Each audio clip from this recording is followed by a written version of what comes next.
Alors dans cette vidéo, on va s'intéresser à la loi binomiale. De quoi s'agit-il? On choisit P un entier strictement compris entre 0 et 1 et N un entier naturel non nul. On dit qu'une variable aléatoire grand X suit la loi binomiale de paramètres N et P, il y a ici deux paramètres, si le support de la variable c'est l'ensemble des entiers compris entre 0 et N, et si pour tout cas dans l'ensemble, dans le support, la probabilité que X soit égal à K est égale au coefficient binomial K parmi N, fois P puissance K fois 1 moins P puissance N moins K. Ceci se note, X suit la loi binomiale de paramètres N, P. Évidemment, ne pas confondre la notation de la loi de Bernoulli avec la loi binomiale. C'est la même lettre, hein, c'est un B, mais il faut bien penser que s'il y a deux paramètres, c'est la binomiale, alors que s'il n'y a qu'un seul paramètre, c'est la Bernoulli. D'ailleurs, on peut remarquer que la loi binomiale de paramètres 1 et P n'est rien d'autre que la loi de Bernoulli de paramètre P. En effet, si n est égal à 1, vous comprenez bien que déjà le support c'est 0, 1. Donc si le support c'est 0, 1, les deux entiers 0 et 1, ça veut bien dire que j'ai affaire à une loi de Bernoulli. Le paramètre étant donné par la probabilité que grand X soit égal à 1, et la probabilité que grand X soit égal à 1 vaudra dans ce cas-là 1 parmi 1, ça vaut 1, fois P puissance 1, fois 1 moins P puissance 0. Donc ça vaudra bien tout simplement P. Donc on vient de démontrer que la loi binomiale de paramètres 1 et P, c'est la loi de Bernoulli de paramètre P. Ensuite, on peut remarquer qu'on a bien défini la loi d'une variable aléatoire. Pour ce faire, il faut vérifier que la somme des P de x égale K pour K valant de 0 à N est bien égale à 1.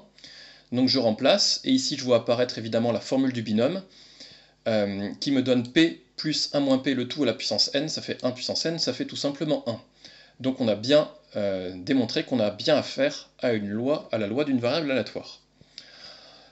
Ensuite, ce qui est intéressant, c'est de connaître l'espérance et la variance. On peut démontrer que l'espérance vaut n fois p et la variance vaut n fois p fois 1 moins p. Là aussi, vous reconnaissez que dans le cas n égale 1, on reconnaît bien l'espérance et la variance de la loi de Bernoulli de paramètre p, puisqu'on obtiendrait tout simplement une espérance égale à p et une variance égale à p fois 1 moins p. Donc pour démontrer ceci, on pourrait le faire de manière algébrique par le calcul en utilisant la définition de l'espérance et de la variance, ou on peut attendre la fin du chapitre, et je mettrai ici le lien vers la vidéo correspondante quand elle sera en ligne.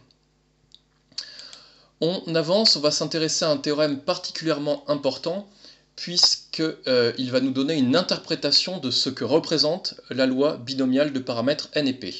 L'interprétation est la suivante, on renouvelle n fois de manière indépendante une même épreuve de Bernoulli de paramètre P. Alors une épreuve de Bernoulli, c'est quoi? C'est une épreuve qui conduit simplement à deux issues possibles, que l'on peut appeler succès et échec. Et on va noter grand X, la variable aléatoire égale au nombre de succès obtenus à l'issue de mes n épreuves. Donc c'est important, grand X, le nombre de succès obtenus. On compte le nombre de succès obtenus. Alors, on va démontrer que x suit la loi binomiale de paramètres n et p. Déjà, ce qui est évident, c'est que le support de grand X, c'est bien l'ensemble de tous les entiers compris entre 0 et n. Si je répète n fois la même épreuve de Bernoulli, je peux bien avoir, au minimum, j'aurai 0 succès, et au maximum, j'aurai bien n succès. Alors, maintenant, on va noter pour tout i, on va noter AI, l'événement suivant, l'événement obtenir un succès lors de la ième épreuve. Et maintenant, je vais m'intéresser à l'événement x égale k. Donc pour avoir l'événement x égale k, il va falloir que j'ai k succès. Exactement k succès, ça veut dire k succès et n-k échec. Mais les k succès peuvent intervenir n'importe où dans l'ensemble de mes n tentatives. Donc c'est pour ça qu'on a besoin de l'écrire comme ça. Donc la réunion avec... c'est une réunion où j'intersecte DAI et DAI bar. Et la condition, c'est quoi? Je viens de le dire, c'est que DAI, je dois en avoir exactement K. Donc c'est pour ça que, ici, j'ai nommé grand I l'ensemble des indices correspondant à mes succès. Et donc grand I, c'est quoi? C'est bien sûr une partie de l'ensemble des entiers compris entre 1 et n, qui satisfait la condition cardinale de I égale K pour être sûr que j'ai exactement K succès. Un exemple, si grand I, c'est l'ensemble de 5, ça veut dire que j'aurai un succès lors de la deuxième et de la cinquième tentative. Donc ça veut dire que ici, ce terme-là vaudra A2 inter A5. Et puis là, j'aurai quoi? J'aurai donc A1, inter A3, inter A4, et ainsi de suite. Voilà, donc les grands I me disent quand est-ce que j'ai un succès, et évidemment les autres valeurs de I, c'est quand est-ce que j'ai eu un échec. Comme les événements de cette réunion sont 2 à 2 incompatibles, ou 2 à 2 disjoints, la probabilité de la réunion est égale à la somme des probabilités, et comme mes différentes tentatives se font de manière indépendante, j'ai indépendance mutuelle de mes événements, et du coup la probabilité de leur intersection est égale au produit de leur probabilité. Et puis comme on répète de manière identique chacune de mes expériences, la probabilité de AI est toujours égale à la même quantité petit p, et la probabilité des AI bar est toujours égale à la même probabilité égale à 1 moins p. Donc du coup ce premier produit vaut quoi? Il vaut simplement p puissance le nombre de termes, c'est-à-dire p puissance k, et ce deuxième produit vaut 1 moins p puissance le nombre de termes, c'est-à-dire n moins k. Et vous remarquez évidemment que p puissance k fois 1 moins p puissance n moins k ne dépend plus de mon indice de sommation. Mon indice de sommation, c'est grand I. Donc je peux factoriser par p puissance k fois 1 moins p puissance n moins k. Et il restera comme facteur quoi? Il restera le nombre de termes qu'il y a dans cette somme. Quel est le nombre de termes qu'il y a dans cette somme? C'est tout simplement le nombre de parties grand I dans l'ensemble des entiers compris entre 1 et n, avec la condition cardinale de I égale k. Et ça, évidemment, on sait qu'il y a k parmi n parties de cardinal k dans un ensemble de cardinal n. Donc j'obtiens k parmi n fois p puissance k fois 1 moins p puissance n moins k, et on reconnaît bien la définition d'une loi binomiale de paramètres n et p.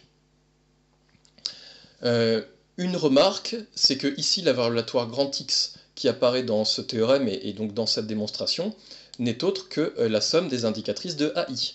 Vous comprenez bien que l'indicatrice de AI, par exemple l'indicatrice de A1, prend la valeur 1 si l'événement A1 se réalise, et la valeur 0 si au contraire l'événement A1 ne se réalise pas. Donc la somme des indicatrices de AI va bien évidemment compter, me donner le nombre de succès obtenus lors de mes n épreuves. Voilà, donc on a démontré ce théorème important qui dit que la loi binomiale de paramètres n et p permet de modéliser, de compter le nombre de succès obtenus à l'issue de n épreuves de Bernoulli, réalisées de manière identique et indépendante. Dans la vidéo qui suit, on fera un exercice un petit peu de synthèse où on utilisera la loi binomiale et l'inégalité de bien-aimé Tchebychev. Donc c'est l'énoncé de l'exercice qui est ici. Vous pouvez le chercher avant de regarder la vidéo qui suit.